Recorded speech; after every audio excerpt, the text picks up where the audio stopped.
Photo काढ राहिले माणसं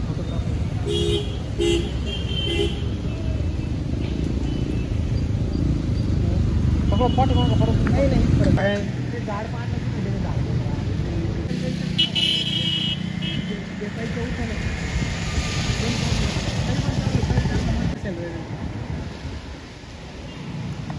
मुंबईला असं उठला असून घ्या तिकडून उलटे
आज अचानक साकुरी गावामध्ये आमच्या तर मोठमोठे झाडं आमच्या गावातले डायरेक्ट खालून उघडून पडले. आमचं जे मंदिर आहे ग्रामदैवत आहे वीरभद्र महाराजांचं त्याच्यावर सुद्धा झाड पडलेलं आहे आज. त्यानंतर मी पुण्याहून नेमकी गाडी घरात लावली आणि घरात घुसलो आणि वादळ चालू झालं.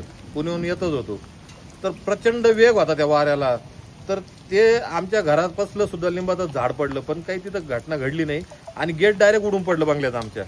त्यानंतर भाऊसाहेब आमचे पाणी करायला गेलेले होते. काल जे पाणी साचलं होतं बा कुठं ते पाणी करून येत असताना ते गाडी लावली त्यांनी खाली उतरून ग्रामपंचायत मध्ये आले तर मागं त्याच्यावर प्रचंड असं मोठं झाड पडलं. तुम्ही घेतलेली ती शूटिंग म्हणजे नुसतं ह्याच ठिकाणी साकुरी पूर्ण गावामध्ये असे मोठे मोठे झाडं जे लिंबाचे वगैरे हे उमटून पडलेले. म्हणजे हो आता आम्ही ग्रामपंचायतच्या माध्यमातून ती व्यवस्था केलेली आहे आणि लाईट आज बंद ठेवावं असं मी MSCB ला पण कळवलेलं आहे.